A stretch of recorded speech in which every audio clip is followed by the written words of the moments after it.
Hey everyone, Becky here. If you are listening to my voice right now, chances are you like romance novels. But have you ever tried an interactive romance game? If you're curious about what it's like to experience a choose your own adventure romance, lucky for you, the first 5 chapters of a game I wrote is now out on the Chapters Interactive Stories app. It is titled, now wait for it, Something to Yacht About. And yes, it takes place on a yacht. But it also has billionaires, beaches, off limits romance, found family, and you get to choose how steamy things get. You can download the Chapters Interactive Stories app in Apple or in Google Play. I have shared the link in the show notes. I would love for you to check it out.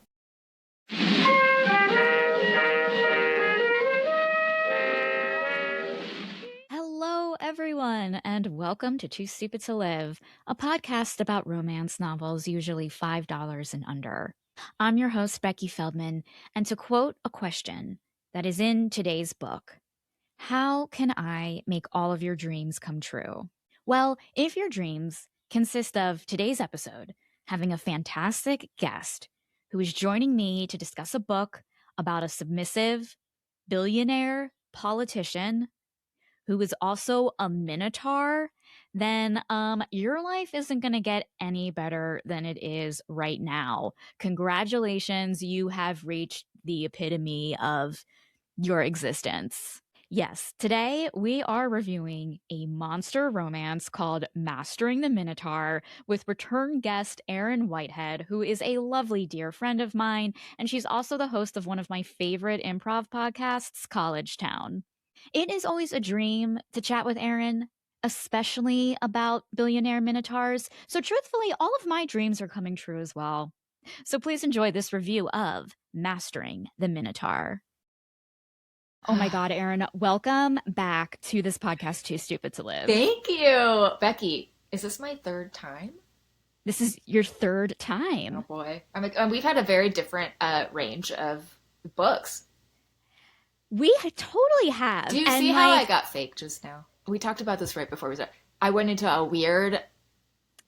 And Becky, we've done 3 different... Who is this person? I just want to be me. No, you are like, okay, and I also think it's like, this is also like a theme of the book. I know it is. Like, you have like the part where it's like, okay, I'm going to turn on now. And it's like, you hit record on the podcast and suddenly you become like your podcast persona. And we were talking about how like, why can't, I just went like, honestly, like, I just wish like I could be like, I just want to be drunk all the time. Like when I'm drunk, when I have like, okay, you know, when you're at that perfect, you had like a drink and a half. Oh and boy, you do are I! so hilarious. Boy, do I ever remember that? Yeah, that was my real personality. Yeah, yeah. Like I wish I was that just all the time. Like I'm always at drink and a half, Becky. Yes. You know, and like I just don't care about everything. Everyone is laughing so hard at me. Everything I say is genius. yes. Yeah. I want either that because I do remember that, but I can't drink anymore. Or I want what we talked about, where I am lying down next to the person I'm talking to. We're both staring at either the ceiling or the sky, and that is when my conversation flows. I think it's a vagal nerve thing. Yeah. It's like I'm fully relaxed or something. I can see that because like you're you're literally, your body is not inert, but it's just like you're not utilizing any other thing to like just sit up, you know. The strength it takes me to even sit up these days. I mean, I will say it's like it's a lot of energy. You have no idea. That's why I'm so glad we're doing this like first thing in the morning, because I am going to be done by 12. Like I'm just done. Yeah, I can't even exercise in the morning because I'd be like, well, that would be the day. When people say, let's go on a walk, I go, if I can clear the rest of the day, I can do that. Yeah. Yeah. And then someone will be like, oh, what are you doing tomorrow afternoon? And you're like, no, I'm going for a walk in the morning. I can't do anything. I'm booked the rest of the week. Yeah, unfortunately, I'll be in bed. I've taken to bed. I like... I'm like your old timey. I'm taken to bed. I'm taken to bed. I'm taken to bed. Take it to bed. You're like your own Downton Abbey. Like she's taken to bed. Well, we know that's the character I'd be. I've often been like, and I really would love to do a movie about this. I think maybe somebody said it had been done, but I want to be the character who they're all kind of bitchy about, the sick one. But I feel like I would be the sickly one that everyone like visits to be a good person, and then they'll be like bragging to their friends like, I read her letters to her that she'd already heard, and she was so pleased. And I'd be like, I already fucking read that letter. I've read that letter 900 times. It's the only reading material I have up in my attic that they let me have as a sad, sick woman. Anyway, Yeah. tangent. But I like right now, like, because like when I think of that character, my first thought is Little Women, and I think like Scarlet Fever. Oh, yeah. It's like that just like Well, and she was on her way out. I mean, that was a yeah. But dear God, did that bed look cozy? It You know what I mean? so many quilts, so many layers of quilts. It looked so nice. And it's like whenever I'm watching it, it's like I wish I were not that I wish I had Scarlet Fever, Yeah. but I just wish I were in a bed like that. Yes, I do want to get like the kind of bed where you like sink in and you're lost a little bit. Yeah. Yes. And just like a lot of like cozy blankets. Yes. And like it's really pretty looking. And it's just like you're in a cloud of 18th century sicknesses, but it's nice. Yeah, and also back then, you know, that's just what happened. It was all a Yeah. mystery. It wasn't like, oh, you're going to be chronically ill forever. It was like, you have about a week. Yeah. And you're just like, okay, that's life. That's Like life. one day I'm getting water from a well. The next day I have scarlet fever Yeah. and I'm dying in a week. And- And it's just like, this is life. And we'll never connect that there was shit in that well, and then people keep dying. I know. Not for a Oh my God. century. There's shit in the water now. There's okay. Sorry, this is just like I it's am kind of worried freaking about me our out. water. I know. Yeah, there was a case of there's like raccoon poop in our water or something, and a dog got ill, and I got like some sort of like special disease that has to be reported that comes from raccoon poop, and I'm like, oh my Wait, God. when you say our water, like LA? Yeah, I mean it was on the LAist this morning on NPR. Like that was the story. And It was about a Dog got sick? They eat their own shit. If a dog got sick, we're all toast.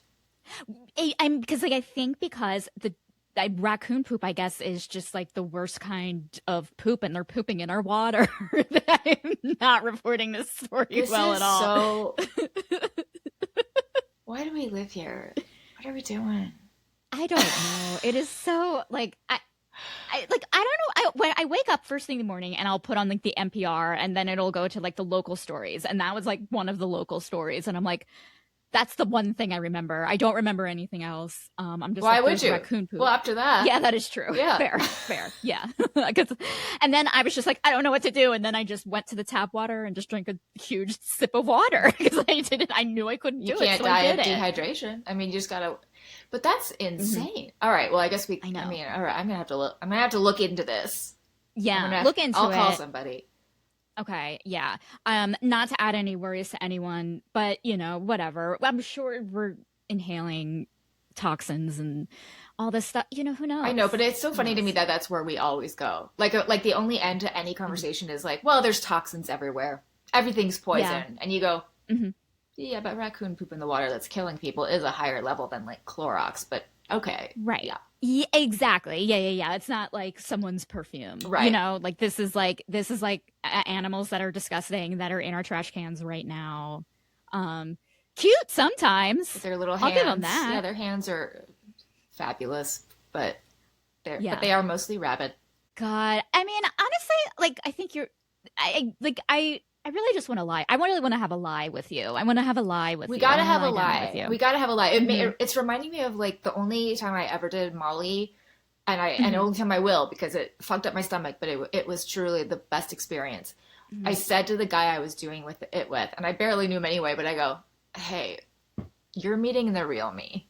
Like like I've known you for years, but like you've never met me." And it was true. Like I was like, Wow. you don't understand. When I was 15, this is who I was. All of my problems were not a part of my body. They like existed over here, and I could go have fun. Mhm. You were Ugh. just like connecting with something back from your past that like existed within you that is so hard to access. I was shocked you it know? was there. I couldn't believe it. I go, whoa! I just peeled off like 500 layers in Yeah. 10 minutes. Ugh. Ugh. Maybe I should do it again. Yeah, I know. I'm like, why don't let's stop the record. Let's do some Molly. Let's have some fun.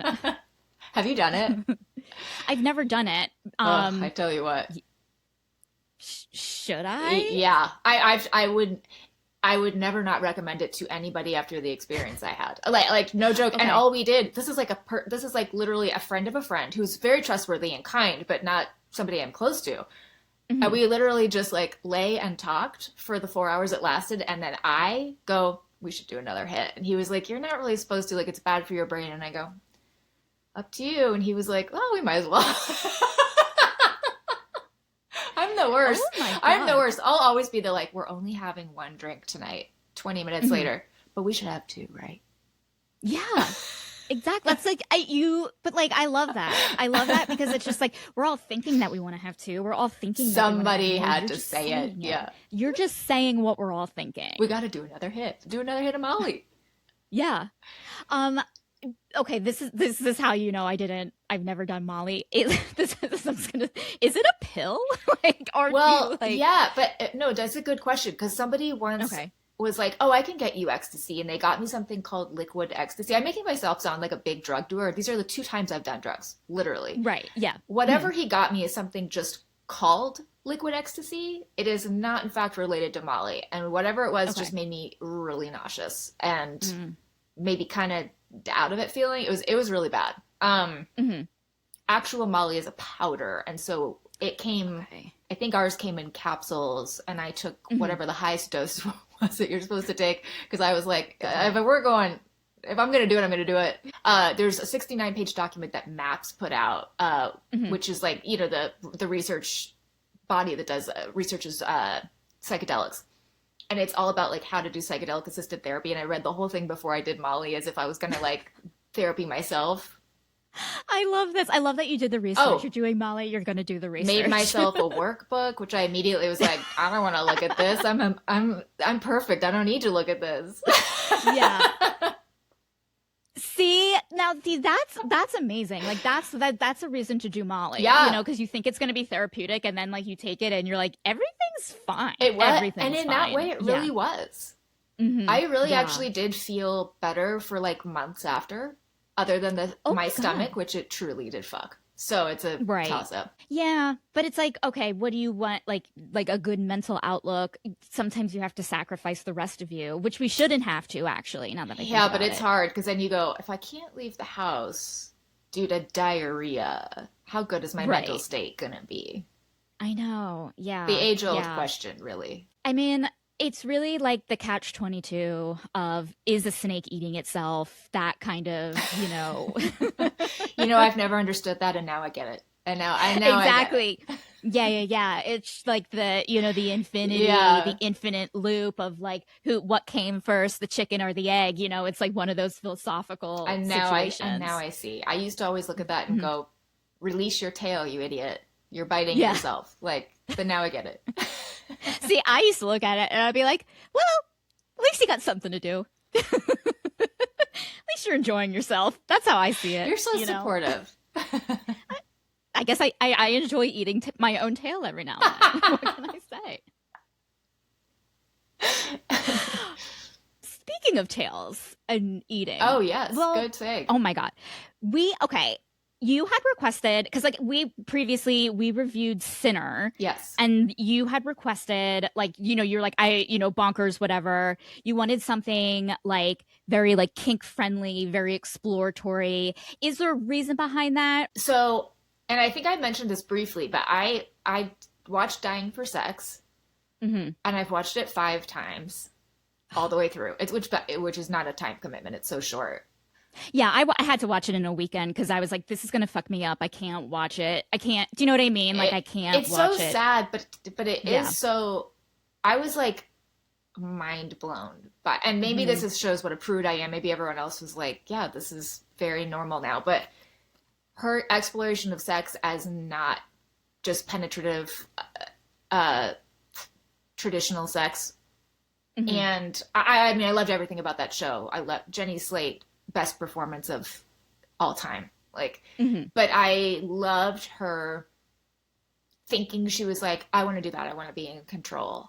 And then realizing that was actually the vulnerable position because you had to be so present and so vulnerable in order to be aware of the other person. And she couldn't do it. And so then she had to like go back and learn how to sort of be both sides. I just thought that was incredible. Hmm. I don't know that they got that much into that in this book. No, they definitely didn't get into like kind of that psychology. It's like they did, I mean, I guess like they kind of did, A little bit, like I yeah. guess a little bit. Like the thing is that you can like read it in this book and kind of see like, okay, the character went through that process in order to like find her identity as this dom, but like yes, it doesn't like kind of talk about like, okay, like who's like power dynamics of, a sub dom kind of thing of like, oh, sometimes like the sub is the powerful one in a situation versus the dom, you know what I mean? Like there wasn't like a, a political conversation. Do you know what I mean? Like, yeah. Yeah, we didn't see her do much of a journey. It was more like she had to fake it, and she did a pretty good job faking it. And he had never Yeah. experienced dom, so he didn't, I guess, know totally what to expect. But Hmm. I mean, she caught on quite quickly. It was stunning. It was like I was like so impressed, like I guess maybe because like it's so easy to like kind of give into your imposter syndrome, being a human in the real world, and we're watching a human in a world with minotaurs who are billionaires not have imposter syndrome, and I was like, this is a dream. Are all the monsters rich? Because her sister also ended up with like a billionaire monster on the same app where I Mhm. go, what world are we living in? And we don't meet a lot of other Yes, monsters. we really don't. And you know what's interesting? In this world, they call the monsters Yeah, soups. what does that mean? So I guess they meant supernatural creature in this Oh, world, thank you. I right? did not catch that. So, Okay. but it kind of got me confused because I think it's like on the show The Boys or something. There's like other like kind of superhero TV shows where when there's like multiple superheroes in the world, they refer to that group of people as soups. So this whole time I'm thinking, oh, are there superheroes in this world that just happens to have billionaire minotaurs and demons and, orcs, all these other like rich monsters. And then I'm like, well, and then it wasn't until like he was like, oh, well, I just want to represent soup voices or whatever. And I was like, oh, supernatural. Now I get it. Okay. Okay. That did confuse me. Oh, this is what I wanted to ask you too, is you were saying you Mhm. had read another one of these? Oh, I've read so many. Yeah. Because I was like I was like, maybe this isn't something that was answered in another book, but I didn't feel that the physical description of him was nearly enough. Like I was like, you guys are talking about ass play, and I am picturing the Beast from Beauty and the Beast, and whatever that hairy thing would be. Perfect. Perfect. Yeah. But Yeah. I, That's what I was picturing. Yeah. but then she would like, they'd be like, oh, she slapped his ass and it smacked, and I'm like, is it hairless? Is it a full like? And then of course I'm looking at the illustration, which was a hilarious illustration on the cover. Yes, yes. The illustration is great. Wait, and so like, yeah, like there was a question about the fur of it because in the illustration, looking at it now on the cover, he is covered in Covered fur, in and it fur. yes, and it makes it seem that his ass would be covered in fur. That would, I mean, I'm no spanking expert, but maybe I am. The the physics behind the spank of a It would fur be fur a muffled ass. thump. Exactly. Yeah, yeah, yeah. It would be like you were just like punching a pill, not punching a, but it would be Quite, yeah, like kinda. kind of punching a pillow versus just like the smacking slapping sound of like whoosh, Yeah. it would be like It's not that that's it's wrong. like when you're Yeah. at a fancy dinner party and you smack a woman wearing a stole, which we've all been there. We know what that sounds like. It's, I always wanted to go to a fancy dinner party. and those women with their stoles love to be slapped, let me tell you. I mean, I have never been rich enough, and kind of like this woman, I've never been rich enough to be in a party with a stole. Oh, Like well, she was Becky, never rich you enough. gotta Yeah. do it. I know. Gotta I do know. Molly, and I'll you get gotta on it. slap a woman in a stole. Those. If I had any life advice for you, Oh my God. I mean, I think that's it. I think like just those are the things that I need to know. Those are the things I need to know. well, we're done. So we were like reading this book. It is about minotaurs. It is a minotaur romance. Do you want me to read a synopsis that I wrote for it Oh, for perfect. you? Yes. Okay. All right. Just to get everyone on board, but you could tell me what you think. We read Mastering the Minotaur, a cozy monster romance by Amy Wright. So this is my synopsis that I wrote at midnight last night. Okay. Step aside, Theseus. You may have subjugated the Minotaur in the ancient Greek myth, but there's a new Dom in town who's not only cracking that whip, she's making it in home in time to make her two kids dinner. Single mom Mel may feel in over her head as a new dominatrix, but Minotaur billionaire Jaredek is too horned to be anything but submissive to his lady Mel, especially during his run for town mayor. What starts as a transactional experience suddenly becomes an exploration of identity. And Mel is about to discover that in the labyrinth of desire, she has been and always will be on top. You wrote that? Yes, you're doing this author some favors because I also have props. So for the listeners, perfect for Zoom. Yeah, perfect for Zoom. I have BDSM props. It's from a show. I don't really. I mean, also, like, honestly, if you use this, they would like. So I was like, So it's like thinking. Anytime you want me to hit myself, I will. I have this. This is like a what's the? I mean, definitely don't hit your forehead. That'd be upsetting. Yeah, I guess it would be. Yeah, but it's like the crop, a riding crop. So if because we have been texting where you've been calling me my lady, which is what he calls her, and I've been trying to imitate the language back. Mm-hmm. And you've been doing excellent work. You should see me afterwards, always going, "Do I send an apology now?" It's been a real identity exploration over here as well as I go, wow, I'm really bad at this. I mean, even when I used to date, like in my 20s, it's not something I really do anymore. If a guy would open a door, even that, I'd be like, I can open the door. Like or if he wanted to pay, I'd be like, why is there a status thing? Like, everything should be equal. I didn't even like the idea of like going to dinner. I was like, already we've set it up. Like, I don't know. So it's funny to me that even in doing a bit with you, I was like, oh, we should have switched roles. I love this. Like, it's like when we're doing, like, it's like, okay, we're going to set up a bit now where we're playing BDSM just through dialogue. Who's the dom, who's the sub, and we'll just like do like a bit contract. That's so funny. Well, it's interesting because like I completely see where you're coming from. Like, I do find this like kind of a fascinating thing because like, you know, when I contact people for like the pod and like I'm setting up the records and stuff, like sometimes I'll like do a little silly mention and I'll be like, oh my God, do they get it? Did they get it? You know? So it's like, while you're having your freak out, I'm also having my freak out, you know, of like, does she think it's weird that I called her my lady? Like, and that must be how many of these, like, why they are like this. Because I do feel like the sexy part of it is that it's a contract. Like, I don't think anybody who is naturally, well, I can't say that. I can't imagine being naturally submissive and being like, I want to date someone who's actually controlling and kind of cruel. Like that is abusive. But weirdly, when you both are like, let's play this game and stay in character, then suddenly it is like a really fun, sexy thing. I feel like that's why people will be like, how can you fantasize about that? And it's like, because I would never want it. Like, it's not a life thing I'd want. It's why it's like, why do kids pretend to, well, I guess they want to fly.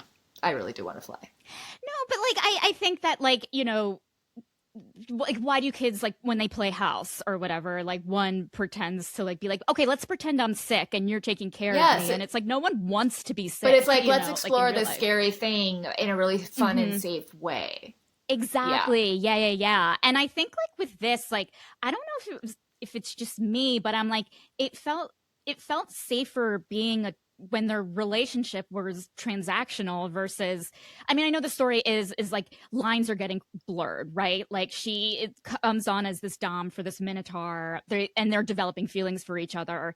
And so you kind of see her kind of like, you know, kind of crossing the line to a relationship, and like seeing her like, you know, what's her being a dom that she's been hired for, and what's her being Mel who's like falling in love with this guy or this Minotaur. Yeah. And it's so like when it was on the more transactional end, like in the beginning, I'm like, this feels safe. This feels so much safer than when she was getting like more emotionally invested. You know what I mean? I know. I felt for her when they like had a movie night and she was just like squished in the chair and couldn't reach her wine. I was like, oh yeah, this is awful. Like, what if you guys don't get along? And what? I had the same fears of her. Of like I don't know if he's gonna like you. You seem kind of boring.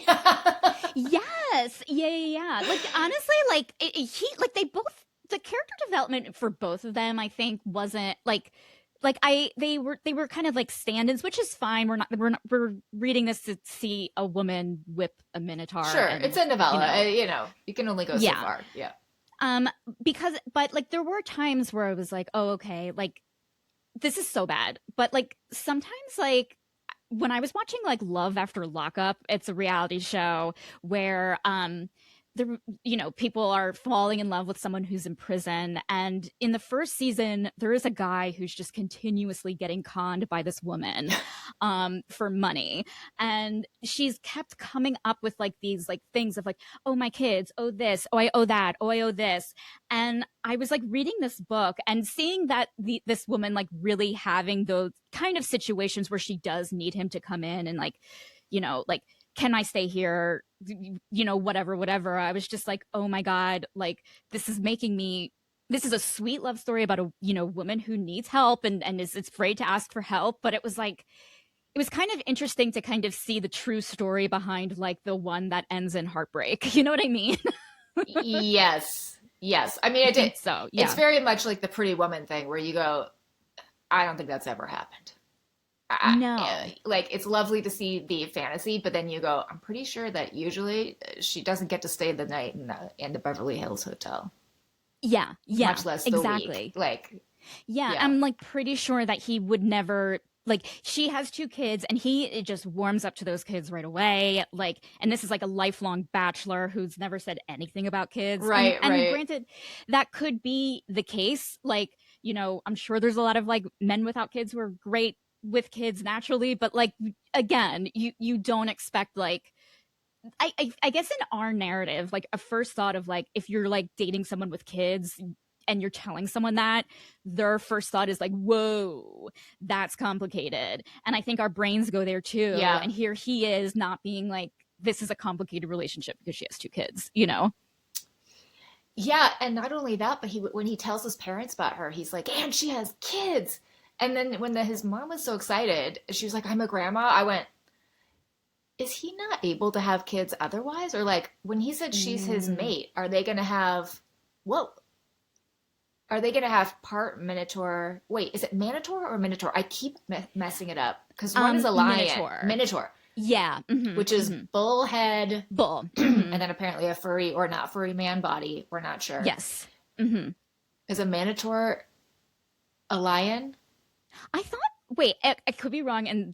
But isn't it Manicore? Manicore. The line? Yes, you are right. You're right. And I feel like that's not human at all. Maybe that's just like I mean, I think it actually is like a lion upper body and like a bird lower body. It's like something like that.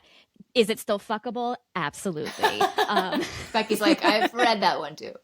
Yes. Mm-hmm. They fuck. Don't worry.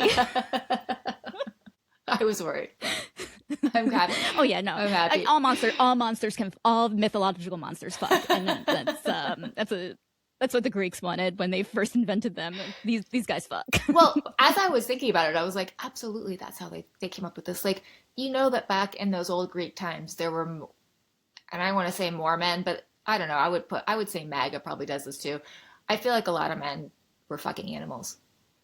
Yes, and I'm guessing absolutely. that when they were like, "Whoa, that guy had sex with his cow," imagine if they had a kid, and then behold the monster. I was like, this is how they thought of all these monsters. Some guy did something wrong.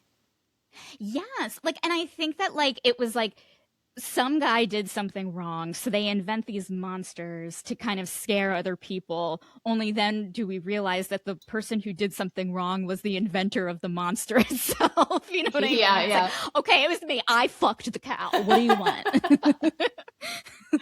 But, speaking of, all the talk about his tongue and what he could do Mm, with it. And all I could think was like, have you seen a cow tongue? It yeah. is like filmy Hmm. and giant Hmm. and slimy. Like I understand that we're in fantasy world, but I kept being like Frankenstein in my brain where I was like kind of like the beast from Beauty and the Beast, but he's a bullhead, so he's like a cow. Hmm. Ooh, it was like I tell you what, I spent the whole time just repeatedly trying to picture his anatomy. That was like I just couldn't get past. I was like, we need more detail here. Yes, we absolutely do. Like I feel like there's like something about this book where it was like yes, it can be read as like a standalone, but it just feels like you had to have like an understanding of like monster world in order to like really appreciate it. Like they were like, for example, you brought up like the idea of having a mate. Like, that's a very like specific kind of like plot point in these books, and he just the way it was like brought up, it was like, oh, you're supposed to already know about how that works. Where it's like in monster world, like you kind monsters like in some writers worlds, you know, not everyone, like monsters discover like they have a special bond with someone and that is their mate, that is their soulmate. It's like this feral magical thing, and they bring it up in this like it's like because he's like, oh, she's my mate, you know, and it's like, well, wait a minute, like what's the mating rules in this? Like, do you have the magical bond in this world, or is it just like, Are you hey, I Australian? met the yeah, yeah, exactly. Is it magical or Australian? I mean, come on. That was my question the whole time. She's just his mate. At least going for beers. Yeah. Yeah, Okay, define me. Yeah, that's yeah, funny. yeah. Because I didn't, not knowing the whole monster world, I assumed it was just a Minotaur thing. But so it's a Mm. monster thing. So monsters seek soulmates like more so than humans, would you say? I think so. I think it's not seeking soulmates. It's just that it's part of their DNA that they have it. Oh, Like they're going to like it's almost like this. It's almost like a prophecy in a way, where like in their world, in their culture, they like one day are going to mate, and so like there a lot of like fun kind of complications can arise when one they're not looking for a mate and it happens, or two they're never finding their mate and they think they're something's, you know what I mean? So it is like kind of like a fun, that is fun. yeah. And had you met Kara before in a book, or is this No, okay? So this is the first time you knew of him. Okay. this is the first time I met him. And he like I mean, obviously, when I was reading the synopsis, it was really hard for me to say Minotaur, billionaire, running for mayor. He had a lot going on, Yeah, is my point. so did she. Abusive husband banging on the door.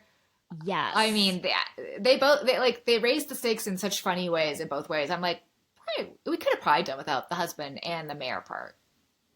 Yes. Yeah. Like the mayor part, like again, like I think it's like one of those things like, okay, it's really interesting. Like he basically is like running for mayor because he cares about like the rights of monsters. He's doing it more as a statement rather he's like, I know I'm not gonna Representation. Right, win. right, right. Yeah, it was about representation. But like again, it was really hard for me not to compare him to Rick Caruso, who famously ran for mayor in Los Angeles, who created the Americana. Yeah. I was like, this is Rick I Caruso. think Gwyneth is a big fan of Caruso. Like a lot Mhm. of rich liberals loved Caruso. Yeah. Yeah, but it was like, but it was hard not to like it's hard like with our politics not to like kind of invent these like storylines for him where I'm like, oh god, this is just some like billionaire who's like running because he can, like he sounds like such an asshole, when's he going to be the asshole, and then like he's like cleaning her spills and picking up her kit, you know, and I'm just like, oh yeah, this is a romance, and they're not billionaires aren't assholes. Yeah, not in this world, I guess. And also, like, if they were so secret until several years ago, like monsters in general, how the Hmm. heck were they making so much money? What was he doing? I guess billionaires do have a level of privacy that most of us don't get. but but like he if he's make he's a, like what is his business, we don't know. We know he likes it, we just don't know what it is. And see, my brain goes to like he no one can secretly, I mean, people do secretly make their billions, but they end up getting arrested for fraud, they're doing fraudulent things. Right. If we don't know how someone is making their billions, like I'm sorry, I'm sorry, I don't trust you. Yeah. Yeah, we just have to assume it's probably not great. Yeah. And he did say, he mentioned something about like he loved the kill or like something with like like the wheeling and dealing, or like the something financial. He was feeling like very unfulfilled and was like he's running for mayor and he misses kind of like the excitement of he's like, I miss the excitement of like hostile takeovers and Yes, wheeling and yeah. dealing. So he's like, I'm gonna go and get a dom. And first of all, hostile takeover obviously is a scary term. That again, which I'm like, well, what is this? He's just like buying out small companies and Yeah, maybe he is like a Richard Gere in Pretty yeah, Woman. Because if you absolutely. rewatch that, you go, oh, you're a really bad guy. Yeah. Yeah. Yeah. And like I do you think like in this day and age, I know you're not a much of a billionaire romance reader, but like in this day and age, like for what this book is, like, do you think that like authors or like any sort of creator, when they are creating like a fictional billionaire, like, do they need to acknowledge that in the like billionaires are terrible in the real world and kind of like work around kind of, do you know what I I guess mean? I just wouldn't even make him a billionaire. To me, that's such a different level. And also, it didn't even like, I feel like the level of wealth we saw was millionaire. Yeah, oh, for sure. It was, This guy's just a it wasn't millionaire. like, Yeah. oh, I took her to my other country I own, or like my land that like by helicopter. It's like he has a nice apartment. Yeah, Like, yeah. I mean, honestly, barely a billionaire. Like, I mean, depending on, where he lives, yeah, like if this like in Los Angeles, obviously he'd be a billionaire. If this were like taking place like in rural America, like he could have whatever. Do you know what I mean? And it's like, yeah, yeah. It seemed like a funny, like, we don't need him to be that, but yeah. listen, author's choice, you know. Author's choice, and I have a lot of respect for the author. I'm just thinking like I feel like the term billionaire has been thrown around in romances lately just to kind of describe privileged people, and it really doesn't matter. Like the billionaire thing isn't as like not as exciting, but like it's just like it feels like, oh, if you're dating if you're reading a romance and you're dating someone who's a celebrity, or if you're dating someone who's like the head of a company, like the previous one, he doesn't explicitly say he's a billionaire, but like we get that he's a billionaire, and it's like, oh, do we need that label? You know what I mean? I don't even know, because I haven't read Yeah. these other books, but I feel like it's super villain. I don't think you can be a billionaire and not have done truly evil things. Yes. And now in Yeah. this world, I went whatever. He's a Minotaur. I'm not really worried about the logistics of it. Hmm. But it is crazy to me that Yes. authors are even throwing it out there. Like it, I'm like, I Hmm. don't think you understand what a billionaire is if Right. you're just gonna paint a Minotaur as one. Yes. And I think that's kind of why it kind of works, because it is a minotaur, and it's like, okay, a good billionaire is as I'm sorry to the billionaires, but like a good, like normal, sexy billionaire is as rare as an actual minotaur. And so it's like, let's put them together and just make it a minotaur There you billionaire go. running for mayor. There you go. Living in this weird little town. Yeah. Hearthstone, is that what it's called? It's called Hearthstone. Hearthstone. That's where he's running for mayor. A very Hallmark Um, type town. yes, that has the Daily Show. Did you catch that? That made me laugh so hard. It honestly made me go, and maybe I was being mean to the author, but I go, oh gosh, does she not know that there's a real show called The Daily Show? Because Yeah. it seemed like it was a midday, like The daily View. news. Like, Yeah. yes, Hmm. but maybe I'm being Yeah, harsh. Maybe he was actually taping The Daily Show. he could have been. I felt like maybe I don't think this took place in the United States. Like this felt like a very British town, because like on occasion you would hear him say like wanker, or just like, use those phrases. Yeah, her kids said stuff too, where I was like, oh, this is in England. Okay, yes, you're right. Yeah. You're right. Yeah. But still, like everyone knows. I mean, I don't know, but like my first thought was like, he has a thing with the Daily Show. Like he really shouldn't miss it. Like this is a really good opportunity for him. And then I realized, oh, it's probably just like a local radio show that's called the Daily Right, Show. right. Never mind. And listen, who cares? I wrote a sketch once in an old folks home called Gray Gables, and the teacher was like, I wouldn't name it after a popular TV show. And I was like, oh, I literally thought I made that up. I thought it was brilliant. So, Yeah, you think it's just like something that like exists in your head that yeah. you realize like, oh, this is part of the popular. Yeah, yeah, yeah. Like you think you made up like, I don't know. Um I don't know. I don't Anything. know. Anything. Yeah, Yeah. anything. Anything. You think you made it up. Um Okay, let's talk about like the first encounter that Mel and Jara have. It's their first in-person encounter at the restaurant. She is going there for the first time, like being this dom. She's doing this for money because like she literally is making no money. She doesn't want to ask her sister for any favors, and she's going in to meet him. It's like this very like private thing. I found this scene like kind of interesting in terms of like the power dynamics. Do you know Yeah. what I mean? Yeah. I liked how nervous Yeah. she was. She like stumbled on her way in. Like she was so Mm-hmm. nervous. I thought that was very cute. And she was intimidated by the Yes. host, but she's Yes. there to be a Yeah. dom. I did think that was very sweet. Yeah.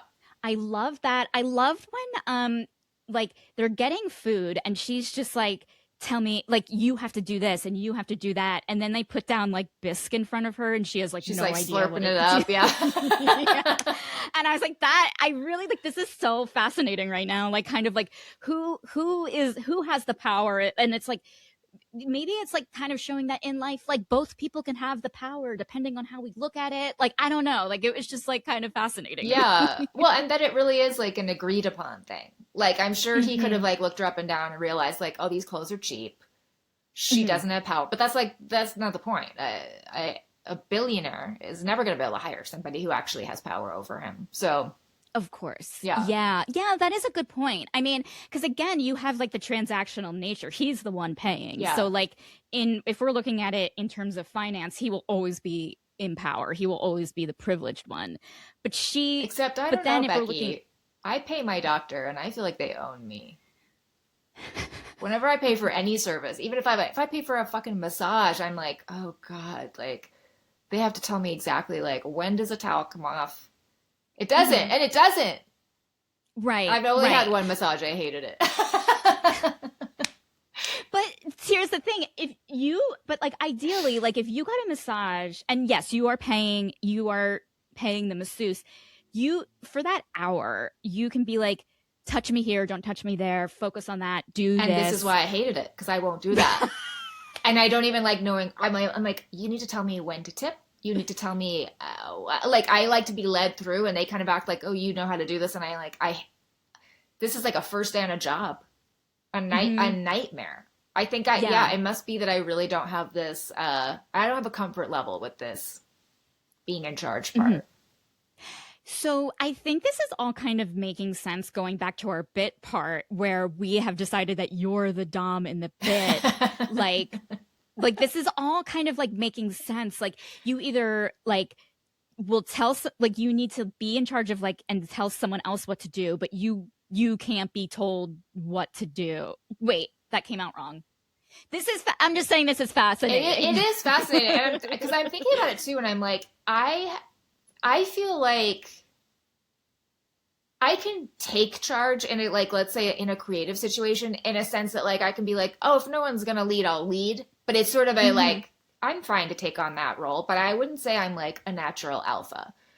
Right. I also feel like when it comes to like real, if I care deeply about something, I don't always know how to express myself unless I get angry. And I feel like with a Mm. dom, that's exactly what they know how to do. They are not Mhm. angry. They're not losing their temper. They are just in charge. And I'd be like, Yeah. no, I have to somehow, like, I only know how to do it if I'm being mean, which is why I think I so Mhm. often just am. I was thinking about this on a driving the other day. I go, this is why I'm so boring. Am I like always trying to not be mean because that's my actual nature?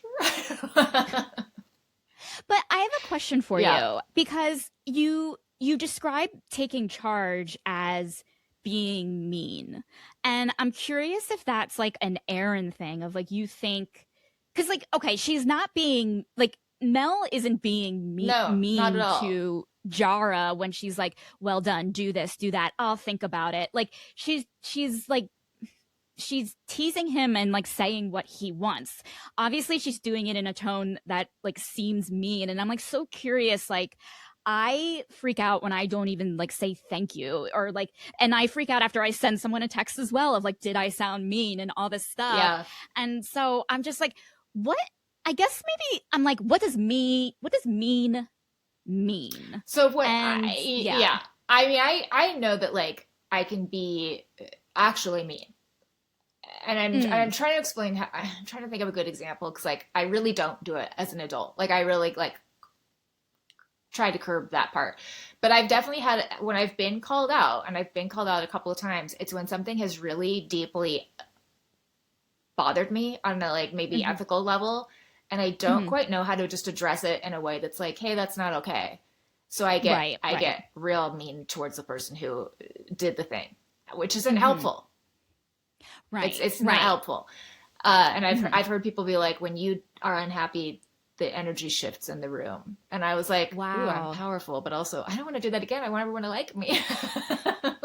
Right. Yeah. And I feel like oddly enough, I have been in those situations as well. Again, it was years before, and I feel like right now, like I kind of, maybe not altered my personality, but I was since then trying harder to be more cognizant, and yes, maybe like holding myself back. And then like all of a sudden, like I don't know, like I didn't hold the door for someone, and I'm like thinking like I am the worst person in the world. And it's like interesting how those experiences can like shape you, Yeah. Yeah, I know what you mean, because there's also, and then there's also the thing of like, I've worked with people where we're on all in an email chain, and I'll see the way they are so, if they don't put a bunch of extra, like, if you don't mind, so sorry, to exclamation, like it's just like, oh, hey, we're going to need to follow up on this. Hey, we need to do this. And I learned so much from those people, just because it's like, we're just talking about business, and it's so much extra work to like, put that extra weird, it is submissive to be like, so sorry, I know we already talked about this, but fuck it, who cares? You're figuring something out. You don't have to do that. So I know that there's a part of me that like has clearly been trained to like, especially in this business, I find, I weirdly am like, I'm lower than you. Please let me in your Hollywood club. And it's really attractive, and it works, and it's why I'm so successful to this day. People love it. Me too. Yeah. People love it. But that's a different thing. To me, I'm like, no, I know that I can be legitimately mean. Yeah. We probably all can. I think we all can. And I also think it's like the situation. Like, I feel like the times that I've been called mean, and I've been in a situation where like I really don't want much out of it. I'm talking about having a day job, actually, like a day job that I don't like, doing stuff that I don't like. I was called mean at the office, and like this was over 10 years ago, but it still like kind of like sticks with me as this like kind of weird like thing of like, oh, I was called mean. I can be hostile. What were you, can I have an example of like what they were talking about? Well, what happened was I would kind of talk back to our boss. I was like always like trying to be funny, and I just like think sometimes like maybe like I went too far or something. I just like would get annoyed, or like it was just like they didn't like the tone of my emails sometimes if I was frustrated, and like it was a little harassy. I will acknowledge that what they did was sexist and wrong, but like I will take ownership in that. Yeah, maybe I shouldn't have used that tone, or like yeah, maybe sending my boss an or an angry email about how I don't feel appreciated or something was not the right move. You know what I mean? And I did do that. Yeah. But saying you don't feel appreciated, there's like no way to even do that in a mean way. You have to slap somebody as you said it. Yeah. Because that is such a vulnerable and honest way to communicate. Yeah. But it looked feel like it's these people. I don't feel like it was you. I do think it was, I mean, I do think that like I was like, my tone was, oh my God, I'm so embarrassed to even share this, but I'll share it. I don't give a shit. But I was just like, I was using like, I don't know if you know what the definition of condescending means. Okay, you know what I mean? It was like that. I see. And that's shitty. Yeah. And that to me, and like that, like I would hate that if someone talked to me like that. I definitely talked to someone else like that was it worth me getting fired for? I really don't know. I'm just glad I'm not there anymore. Yeah. That was the worst thing I think I ever did at that job. The things that they did were exceptionally worse, and the thing that company probably continues to do is exceptionally worse. I will say that, but for my standards, yeah, it was bad. It was bad, and so I think it's just like that one instance. I feel like, oh, did it? And the fact that like it was called hostile and mean, like it's just like you kind of take on that label or something. Well, it sounds like you got pushed into a corner too, where you were feeling very defensive and unseen, and it is hard to, especially if it's a very male, it sounds like a misogynist male company, it's hard to be like, let me speak to you at your level, and they're not treating you like you're at their level. And yeah, it was bad. You should have brought your crop in. Yeah, wait, where is it? Oh god. Now it sounds like you're in a band. There should always be a riding crop in every folk band. I can't believe we don't have that. I know, like the cowbell, like we're in the country and you guys don't have a riding crop on stage. What the fuck are you doing? Yeah, oh my god. Is this even music? We got to start a BDSM band. I know, yeah, just like with, remember what was the show Stomp, and it's like they're using trash cans as instruments, like we just use like whips or something. Yes, and there's so much we could use. You could be singing through like a muzzle, like mo, or like a ball gag. Is that what it is? I don't know. Oh, I have to actually. This is apropos, I think, of what we're talking about, but. I was at a book club last night, and the dog was dressed in what looked like a dom costume, or no, what looked like a sub costume. But it's because she eats rabbit shit, and she's not allowed. Oh my god! I gotta show you this picture because it's so cute. Oh my god! That is it's like Hannibal Lecter. That is like, it's like it's like a muzzle where, like, you know how like there's some muzzles where it's like, okay, the dog can still like drink water, or like, this is fully not. This is so that she can't, because she's not allowed to eat the rabbit poop in the yard. Right. Like this looks like it's like the dog. Those plague masks with like the long, like that's a plague mask. Which is so funny because I just read Hamnet, and the doctor wears one, and I really felt like his mouth was not covered, but I may not have read the description. Like was it basically like they were just like. This long beak is somehow scary to the plague, or I don't know. I think, and I don't know if this is right, so don't quote me on this. But we're on a podcast. Somebody's gonna quote you. Yeah, that is true. Actually, everyone quote me because I'm right. I feel like with the beak thing, like it was like it's like kind of like I think the imagery is scary because whatever the plague and that is whatever. I think that when the doctors would visit, the stench was so bad that they had like I think some sort of like I don't know, not potpourri or something. But I bet like, there was like herbs. something in a tip of it. Yeah. So like they wouldn't be like inhaling like the stench of the plague, and I think and then I think that's what the beak part is. I could be wrong though. Okay, that's interesting. So it wasn't even necessarily like a mask. It wasn't like I supposedly protect. Yeah, because they didn't really even know. They didn't seem to know what airborne meant back then. No, not at all. Yeah. Like I think it started as like just okay, this is very unpleasant. Let me cover my face. This is an unpleasant odor. That makes sense. Okay. Yeah. I've gotten us off track again. I apologize. No, but I really love bringing back just bringing the plague into any conversation that we have. Great. Though. Yeah. Do you think like if a sub or a dom were wearing a plague mask during a situation, would you find that sexy? No. I would be too. Even as a kid, if people wanted to play doctor, I would cry when it was my turn to be the patient. I was like, listen, I've always been able to suspend my disbelief. It's a gift. But I immediately was like, I don't want a shot. And I know it's a plastic shot. It's my doctor kit. But I hated that game. I never wanted to play that. I was always like, can I be the horse who doesn't go to the doctor?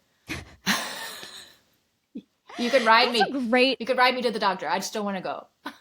You want to be the vehicle to the doctor. Yeah. Can I be the butterfly on the windowsill? Anything that I just don't want to go. I just like picture you like any game you're playing, like whether it's like make believe or just like sorry, you're like, I'm gonna be the horse. Oh, no joke. Every time when kids wanted to play house at school, I always went, I'll be the horse. And they'd be like, there isn't a horse. And I was like, I can just be outside.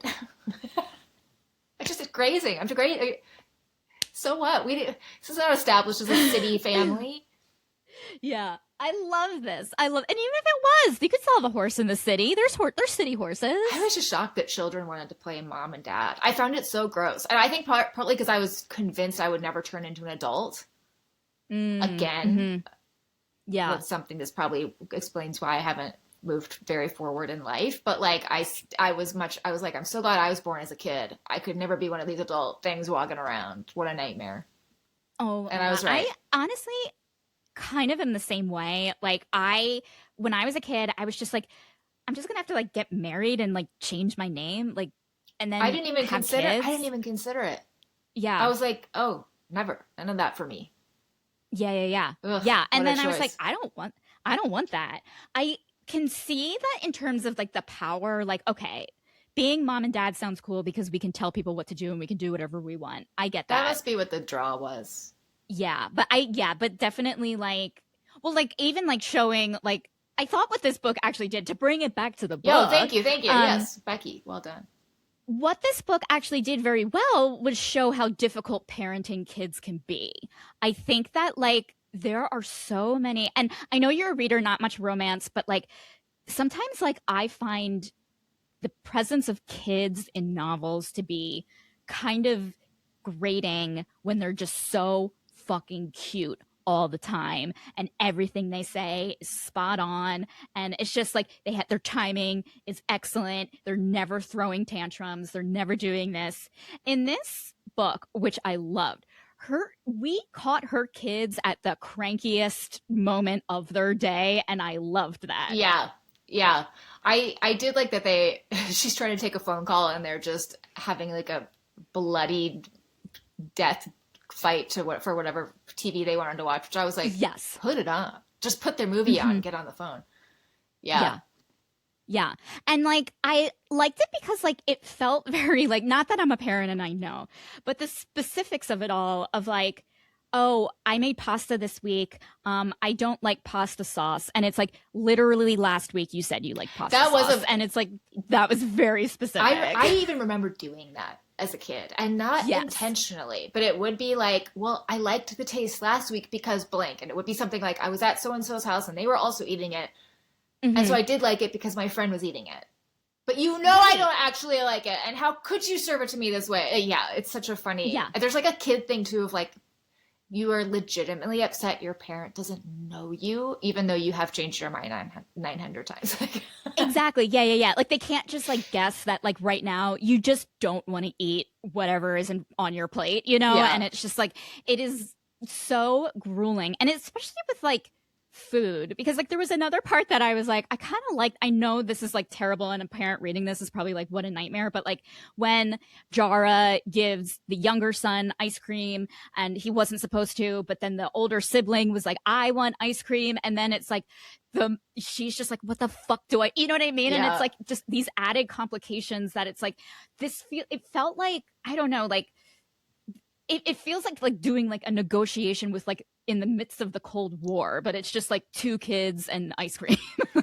How did you feel about like how close the kid scenes were to the sex scenes? Because I will say and by the way, there was never overlap. It wasn't, I want to be very clear. There was nothing creepy, but I found myself being like, the kids are right downstairs. Like or even when he was like, don't worry, I'll go down and check on them. And I'm like, your face was just fully inside her vagina. Like, you can't go talk to a child. Take a fucking shower. Like, there was just stuff like that where I was like, oh my God, maybe this is me being, again, a prude.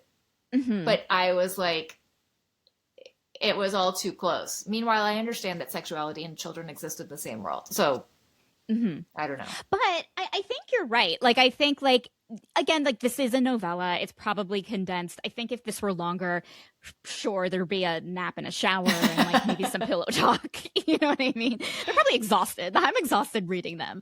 But, yeah, I know what you're saying. Like, it is, like, there's certain, like, even during the part, I can't believe I'm saying this, and this is probably shows me as a prude or whatever, but like she is, this is earlier on when she's like visiting him, and he had tried to like kind of schedule more sessions with her. She couldn't because of her kids, obviously.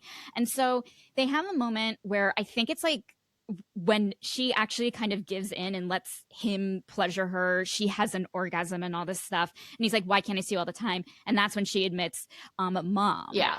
And this is like after she was just like, you know, well done, good boy, blah blah blah, da da da. And he's just like, I bet you're a good mom. I know. And I was like, I didn't love. Such a weird thing to say. It was too much. I was like, Yeah. you don't know enough about her, and especially the part you do know, to say that.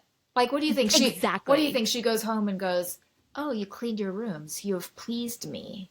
You may have ice cream, but I will watch you lick it off your little finger. Like, I was like, See, again, I'm the creep. I'm taking it too far. But I did not like that. I was like, just acknowledge she's a mom, and then have a conversation about anything else, and then say she's a good mom. Totally. And like he even like, and it's not like, oh, you can't bring the fact that you're a, like, I guess I'm just thinking about the definition of their relationship. Yeah. Right? Like, who has the power? It is transactional. And like there is so much that personally that like when you're in the space of sub dom or whatever, like that you just like don't bring into the room with you. And it was just like, not even the fact that she is a mom, it was just the fact that like he is like thinking about her as a mom when he's clearly hired her to be a dom. You know what I mean? A mom dom. Yeah. A mom dom, if you will. A mom dom. And I guess that is, I guess you should be able to think of somebody. I mean, because to me, a mom isn't like if you don't switch over to it, it's the same way as it's like if you're a woman or a they, them, or a man, like you don't switch to that after you do one thing. Right. Maybe that is true. That's probably maybe that's a bad example, but I just feel like I could see him seeing her as a mom and a dom. It was more, I was like, yeah, you don't need, I don't know. I don't. Yeah, you don't like clearly he was, I think what he was doing was complimenting her, because that's part of the role that he is taking on is pleasing her. He wants to please her. He's doing all these things to please her. He writes her name over his dick and sends a dick pic. He, you know, is getting her flowers. He's doing this, doing that as part of like the game. But then like bringing in maybe her outside identity into this game, it was, and I guess maybe just him and using it as like when he said it, did he do it because like he wanted to please her as a sub, or was he doing it because, or did he say it because he is into her? I think he was into her, because I think if he was doing it to please her, that it's sort of a lie, right? Right. Because I think if you say something to please somebody, it sort of is like, it is the people pleasing thing. I think it's why people hate it. It's because you're like reading them and being like, what do you want? As opposed to like, what am I actually feeling? You know? Yeah. But I guess like going back to us, when we're like sending a joke text and we're like, oh my God, should I have said that? Blah, blah, blah. I guess maybe when he said that of, I bet you're a good mom, like what, like where was his inner monologue of like, oh God, I just like, I shouldn't, like, I probably shouldn't have gone there. Do you know what I mean? Like kind of like, was it okay for me to say that? I crossed the line. You know what I mean? Like I meant it, but was it okay? Yeah, and I almost wonder if that was one of those things where like they were dropping their facades a little bit, and he was literally just, to me, it didn't feel like they were in sub-dom mode at that point. It felt more like she was like, I'm going to break and just be like, I'm a mom. This is logistically literally why I can't meet you. And I felt like he was like meeting her there going like, oh, I got it. I don't know. That's how I read it, but. I see. So it was like kind of like, you know, at the end of improv practice, when we're not doing scenes, we're just being like, good job, great game, great show. Yeah, it'll be like after when you go, we're not recording, and I'll go, oh my God, I'm so sorry, I was so boring, I was flubbing my words, I forgot parts. Yeah. Yes, and I'm first of all, and second of all, I'm gonna do that too as well. I'm gonna be like, oh my God, there was like a word that I forgot, and I had a reference, and I was like, what's a minute? Listen, I think it's why you're like my favorite person to talk to, because I feel like we have the same inner monologue of like the most benign situations. What I wish I could do in terms of the lying down, because I'm like, God, I wish I could like make my laptop be above me, because then we really could Hmm. have done this whole thing lying down. Honestly, There's got to be a stand where yeah, you can do that. I'm sure there is, because there's people who are I'm like sure there is. bedridden. Yeah, Not yeah, that and I there's want like to be that, but no, but like sometimes it's just like I find myself like I can't sit in a chair. Like I've been like adjusting my position this like 20 times in the last hour. I yeah. just cannot sit in. I'm and so like to be able to lie down is like I think that's what my body wants to do in any sort of furniture. Becky, are we okay? No, I'm not I'm okay. not okay. I feel I'm like our energy should not be this bad. I just like I'm like just talked about how I hate chair. Like that's my stance on life. It's And like I'm my body doesn't like chairs. and I'm going, boy, oh boy, I would do stand up if there was a hospital bed on stage, but it's a stand up part I can't get behind. Like it's I can't take this job because I'll be sitting in a chair. I'm sorry. Like I need a bed. and we should all have that option. Yes, yes. Okay, I want to ask you a question. Oh good. Okay. This this book was like described as being a cozy monster romance. In your other in like your book club and like other books have you that you've read, have you ever read like a cozy mystery or like a cozy like things that are kind of qualified as cozy? I would say the closest to cozy I've read is well, I've probably read a bunch of cozy books, not really for book club. Right. I feel like an spit on her name, but Harry Potter books were very cozy. Yeah. And I would say because Hmm. for me, part of it was like you have Hogwarts itself is so well described, and I'm so sorry again. I spit on her. I hate her. I will not read them No, we again. all But hate her. yes, Yeah. but Hmm. they're lodged in my brain for better or for worse. For worse, Hmm. uh, Yeah. that the way Hogwarts was described was so cozy. I mean, my favorite parts were just like Christmas and up in the Yes. dorm. I literally could, if you Hmm. cut Voldemort, I would have been like, that's fine. I'll just read about guys at a cozy or kids at a cozy school. Well, that's great. Um, this one, I'm like, she's in a shitty apartment. I get so worried Yes. for people. Also, I Hmm. have apartment moving trauma. I hate that word, but it's Hmm. true at this point. Yeah. When somebody is in a bad apartment, or even if somebody is moving from a good place, and I'm like, Hmm. what are you doing? You have a safe, lovely home. Like, why do they have to move? It ruined. Like, I was just like, nothing about this is cozy. Hmm. His Yeah. his place seemed, nice, but giant, cold, and cavernous. Not Yes. Yeah. cozy. And yeah, Hmm. there wasn't even the world itself didn't feel. I didn't think cozy. What did you think? Yeah. I didn't think cozy either. And I understand, I have read a lot of cozy monster romances where it is like you're in a Hallmark town, except, the baker is a Minotaur, or, you know what I mean? It's like very like, it was the story itself that was cozy. Like, obviously like the town itself was cozy, like everyone has like cute houses and everything's bespoke, and like like the cafes and bakeries, and everything is very like there's an aesthetic to it. But I guess for me, like, I guess like in terms of like genres these days, I don't know what cozy means anymore, because with this, when she had her ex banging down the Oh my door God. and she had to take her kids Out the out fire of the escape. window. Yeah. Yeah, and she spent the night in her car. Yeah. I'm like, this is not And it cozy. was This is cold. very, and it was cold. Yeah, like I was not like I know that like every story needs to have stakes and it needs to have whatever, but I'm like, I'm like bringing this level of like maybe trauma into the story, like while it can be necessary, but then calling this like a sweet cozy romance, like I'm not feeling sweet and warm and cozy and safe right now. Yeah, I didn't. Yeah, the poverty and abuse level of it, not cozy. And by the way, that's Yeah. not to say that you can't be cozy when in poverty, but I think for an escapism book, it's hard. But then Yes. also even him being like a cutthroat billionaire, but then Hmm. B, like the first story he tells her, he's like, yeah, these two girls wanted me, so I bent them both over the car and took them, and I was like, okay, why can't he just be a politician who like can't really date because of the position he's in? Not, I mean, I Hmm. think I don't know. It's not like fun to talk about something and just be like, well, here's what I would have done and rewrite it. But like, Sure. here's what I would have Hmm. done. I Yeah, yeah, wouldn't have yeah. made him so gross sexually.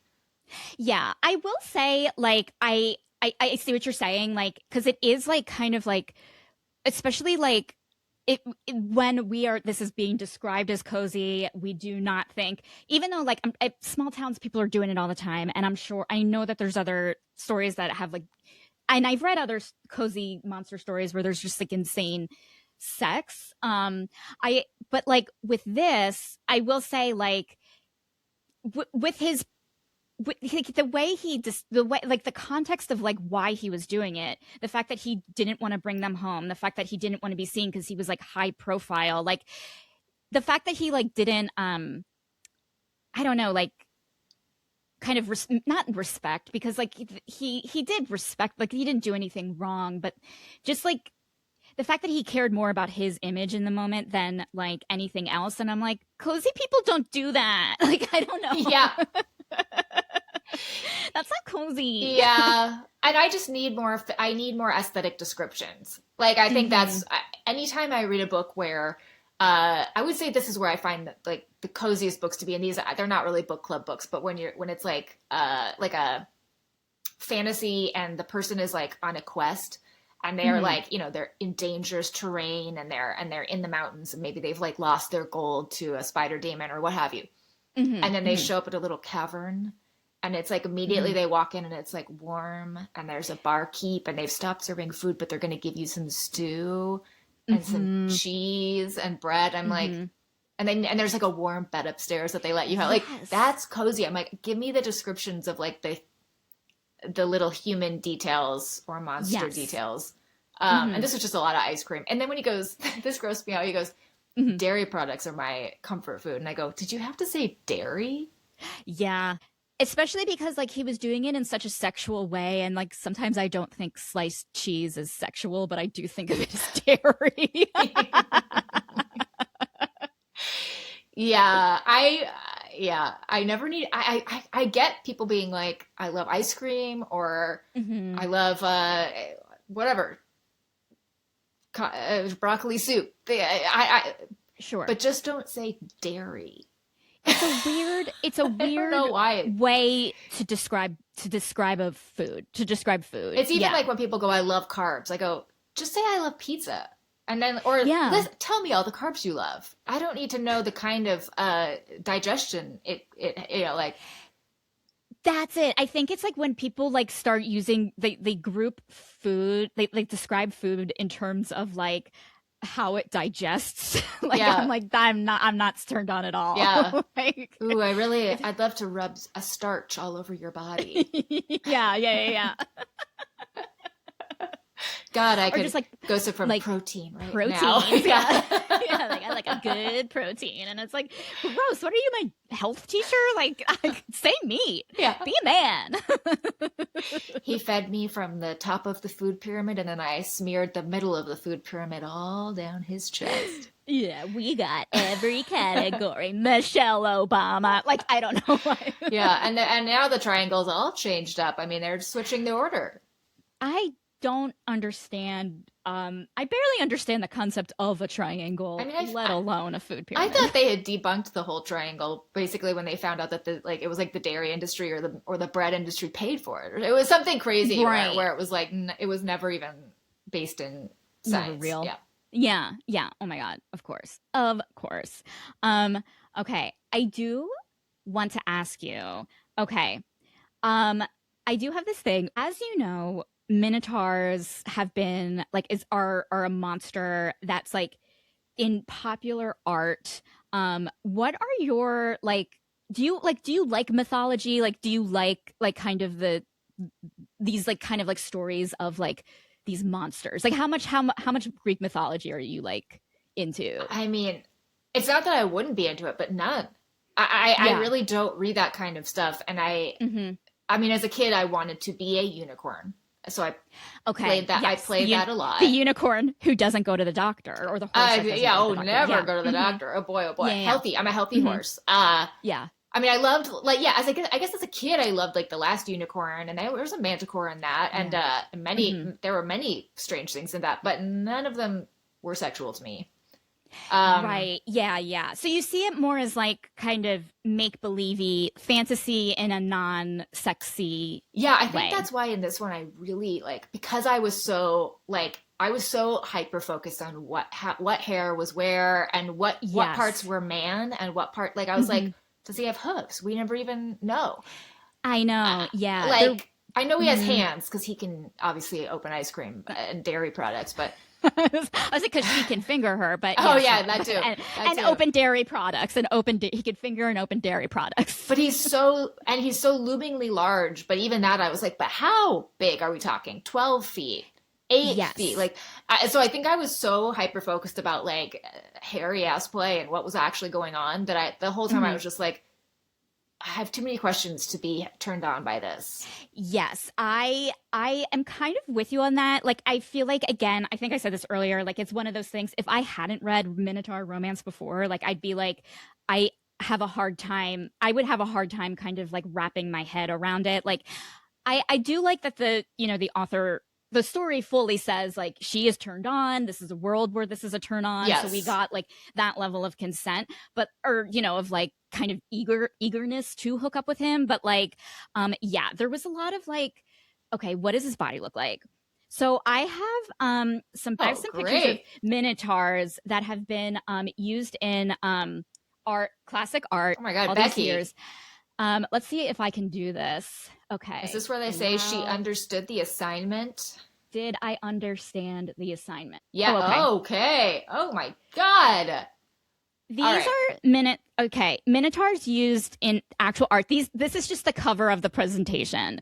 These are two hot Minotaurs, and I want you to like you're gonna look at like classic pieces of Minotaur art, Holy and you are shit. gonna tell me if how like describe each piece of art. You can say how it makes you feel, and if you think the Minotaur depicted would be a sub or a dom. Becky, you are so fun. I can't wait for our slumber party. I mean, this is all we're going to talk about. I, Okay. I cannot wait. So this first picture Okay. is a Minotaur sculpture. It is a copy of Gotta get my an reading actual glasses on. sculpture from like the Roman archives. This is by Myron. Do you want to describe what you're seeing? Like describe the Minotaur and if you think he's a sub or a dom. Yeah. So immediately I'm saying sub, and it's just the body language where he or she, I feel like a he is there's a lot of like neck wrinkles that are almost like cowering away from something. Like Hmm. a little scared, which is interesting for Yes. something so that would otherwise be so powerful. And you would definitely see it's a man's arm, even though it's missing the Hmm. wrist. But I feel like that would Yes. end in a wrist, not in a hoof. Yes. It would definitely end in a hand that would be comforting and strong at the same time. Yes, yes, good body. I mean, and also for that time, I feel like not too beefy because I feel like a lot of statues I go, that ass is too juicy for me, and it's a statue. It's Yes. Yeah. simply Yeah. it's like two globes. Yeah. Yeah. Yeah. Yeah. Yeah. Yeah. I see sub. I also see but like an experienced sub. You know what I mean? Like there's Okay. something about him that's like I've like if you're hooking up with him for the first time, you're doing a BDSM thing with him for the first time and he's like, I know how to be a sub, don't worry. Do you know what I mean? I can see it. It's funny. Yeah. I'm still seeing all those neck wrinkles, and I Hmm. just feel like he's scared. But I don't know. I don't know what's happening here. And I wrinkle when I'm scared, so I wrinkle when I'm scared. That would explain what's happening to my face. I tell you what. yeah. We're all scared all the time. Okay, up next, we have this is an Oh, illustration of Theseus and the Minotaur from the labyrinth. It's kind of hard to see, so it looks like they're playing like a little like peekaboo. Do you think this Minotaur it would does. be Well, the man in the picture, or is that a woman? I think it's a man. it is a man. I Is think it's holding Theseus. Yeah. weapons. So Hmm. is he gonna kill the bull? Oh, That's so what it's I not sex think. play, I guess. There's a lot of bones. They're in a crypt. Hmm. They look turned on. That is Becky, what about these little empty eyes makes you look turned on? Um, actually, I think it was like his smile right here. Like he's like excited. And I think that like he the way the Minotaur's shoulder is, he's like peekaboo, you know what I mean? Like there's Ooh, something, yeah.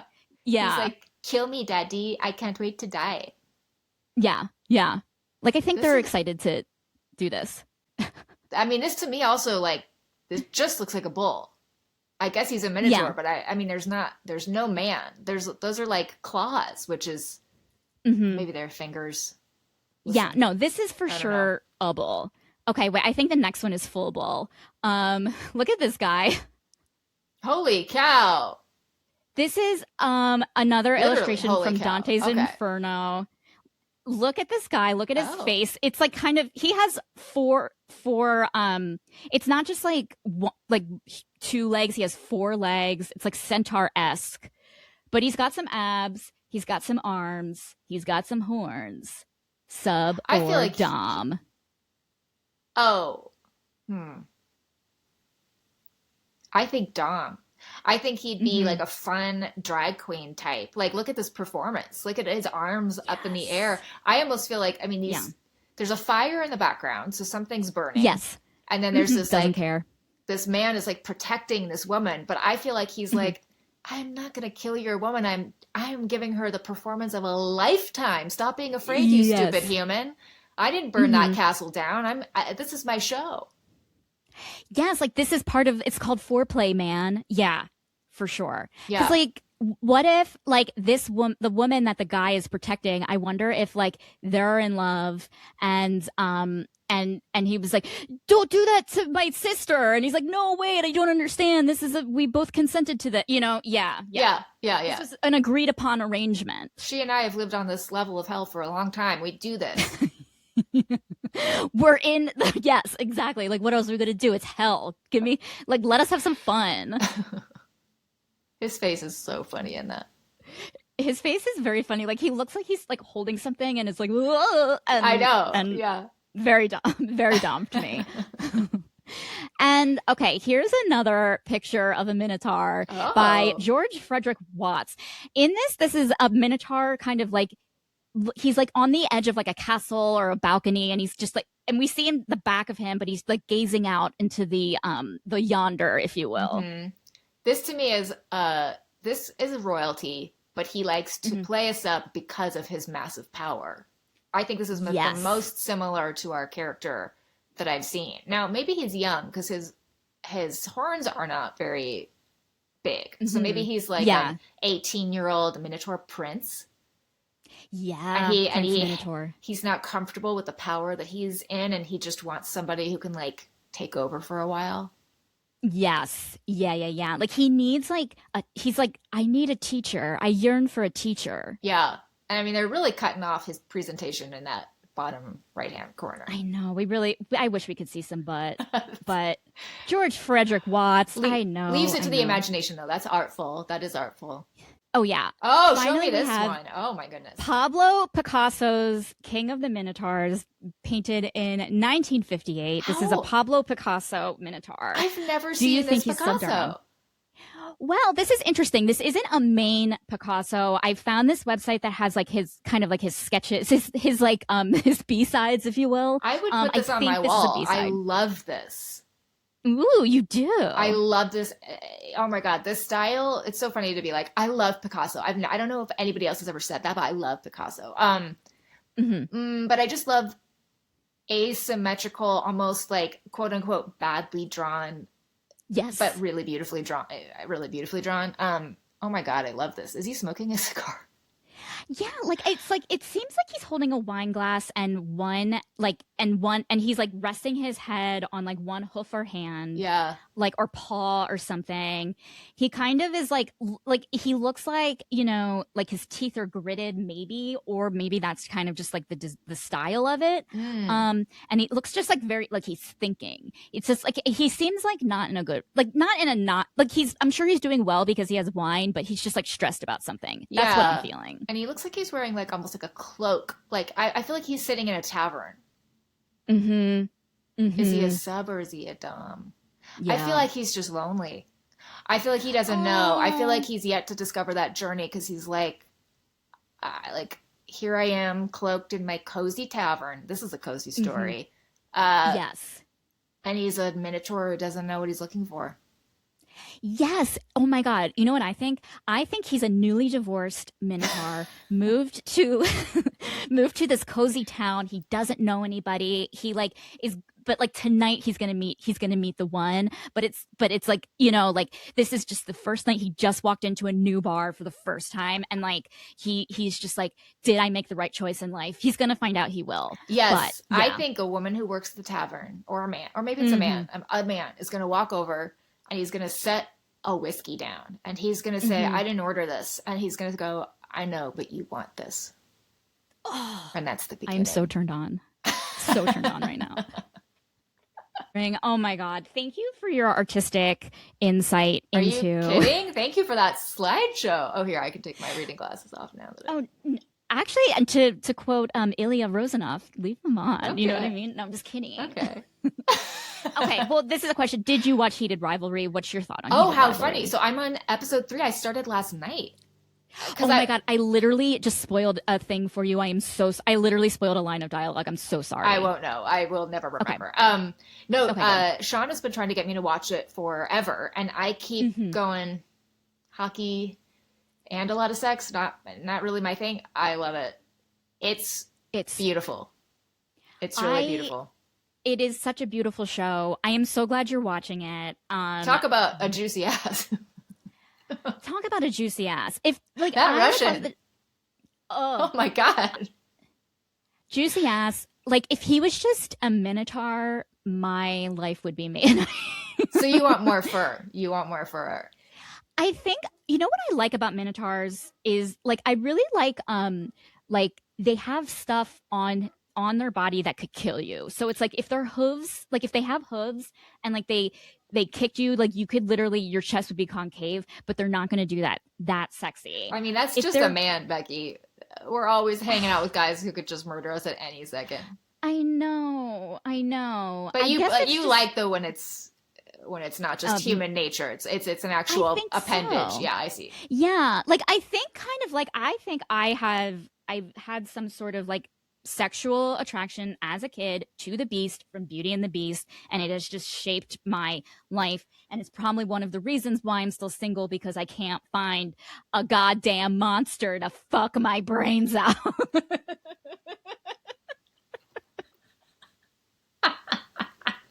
There's got to be a guy with hooves out there. Come on. Come on. Guys with hooves, guys with Hey, hooves. write into the show. I'm sure you have a PO box that people write into. Yeah. That's so funny because I've heard a lot of women say that they were also attracted to the beast, and I'm sure as you've probably investigated online, there's a lot of fan drawings or fake. Love I it. was not like I think Okay. I I definitely liked him as the beast more than as the prince. I was one of those people who was like, oh no, when he and Yes. also why did he become blonde? He wasn't a blonde beast. I remember being so young and seeing that, and she goes, "It's you," and I being so I confused, and know. I'm like, "Who is this Yeah, guy?" no, thank you. Put him back. Yeah, where are his claws? This isn't Prince Charming. This isn't him. But I will. I want It's fangs. so funny though, because that now that you're saying that, I remember that. So the whole time I was reading the book, and there were times where they would describe Jara like he would trot. He trotted Mhm. upstairs holding her, and then or he'd trot into the kitchen. And because the beast was such a graceful creature, I mean, that guy was on tippy toes at all times. He would Yes. sweep into rooms. He would Hmm. like his little paws would go up. He was if he was surprised. He was like a Hmm. ballerina. And so I kept picturing Jara doing these like giant, but very graceful little tippy toe trot ballerina moves. And again, Yes. I went, my brain just simply won't wrap Hmm. around this. Yes, yes. I completely understand. Because like when I hear trot, I think of like, Oh, you know what I that's so mean? Like, funny. I'm seeing a yeah. scamper. Oh, okay. See, I'm thinking of like the sound of like hooves on the ground of like Oh, in a well, that western or something. makes more sense. I feel Hmm. like because I've heard men say it to women like trot off and get me a or maybe I haven't heard. Am Oh, I making that up? It feels like a very like a British what you say to like the maid. yeah. It's like, oh, can you trot off and get me a quick Diet Pepsi, please. Yeah. Thank you. Now talk off. Yeah. Mm-hmm. The men need to talk now.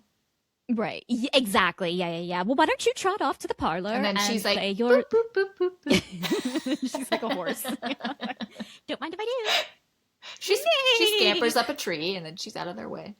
Yeah, it's a squirrel. He trotted. That's okay. All right. I am going to ask you for your final thoughts and a rating.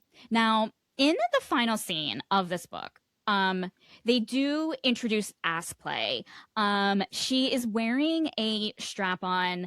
You think that you're going to read a pegging scene. At least I did. I thought I was going to read a scene where she pegs him, but it was just a scene, which I thought was an interesting choice. It's a scene where she shows him, one day I will peg you. This is what it's going to look like. Like she's introducing him to her strap on, which I actually really, really liked. But it wasn't like it's only, so I'm considering that toy only slightly used. Yes, slightly used. That's what you want when you're buying a toy. Exactly, a slightly used sex toy. So I'm going to ask you for a rating and rate it based on slightly used toys. 1 out of 5 slightly used toys means you hated it. 5 out of 5 means you loved it. Do you have any final thoughts, things you need to share? Okay, I'll say this. I loved that her name was Mel. That was one of my best friends in high school. So immediately I was like, oh, I love this girl in her like dirty apartment. I relate to a girl with a dirty apartment. I thought overall, even though it wasn't cozy and even though I was too focused on his anatomy, I had fun. I thought it was a romp. I would give it like 3.8 slightly used toys. Yes, I think that's a great rating. I give it four slightly used toys out of 5. I think it falls into like another, like I just, when I read a novella, it's like my main criticism is always I wish it were longer, but I think for what it is, it's pretty good. I had fun reading it. I enjoyed it. I enjoyed it too. Yeah.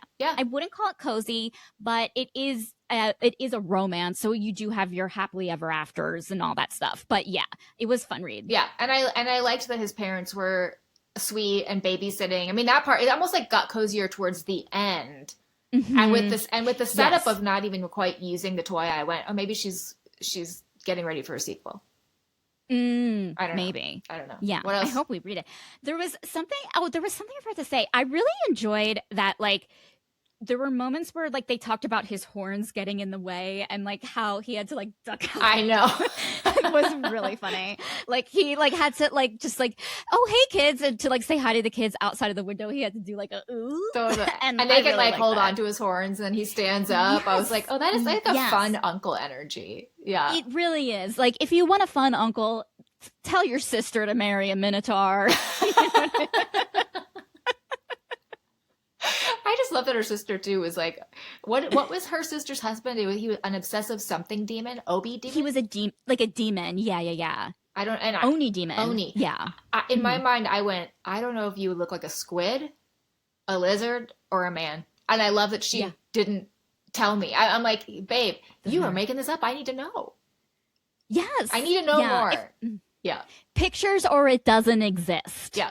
Paint me a picture with your words. Come on. Yes. Thank you. Well, Erin, thank you so much for coming back on for number 3. Number 3. Number 3. Number 3. 3. To bring kids. 3 slightly used toys.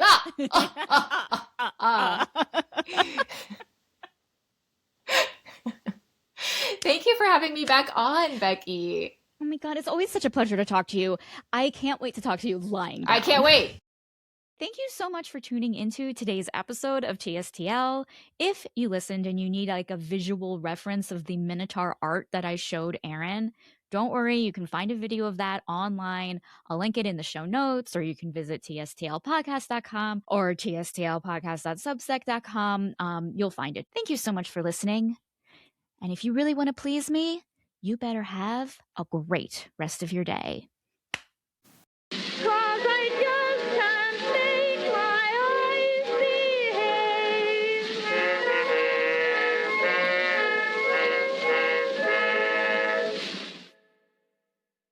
For links to the book that we reviewed today, be sure to check out the show notes or visit the episode page at tstlpodcast.com. Too Stupid to Live participates in affiliate marketing programs, including Amazon Associates. The podcast may collect a small commission if consumers purchase items by clicking on certain links shared on the show notes, episode page, and other social networking platforms. This is at no cost to the consumer, and all commissions go to supporting TSTL. Hey, TSTL listeners! Are you an indie author with a book to promote? An artist or designer trying to sell bookish swag? Are you a book talk influencer in need of more followers to do your influencing? Well, TSTL would love to help you out. Hi, I'm Becky. I'm the host of Too Stupid to Live, and I love building new connections with the bookish and sexual health communities, whether it's for sponsorships at amazingly reasonable and negotiable rates, or guest and topic ideas for TSTL's Extra Spice and Hot as Hell episodes. So if you want to hook up, visit tstlpodcast.com/contact, or you can email the show at tstlpod@gmail.com.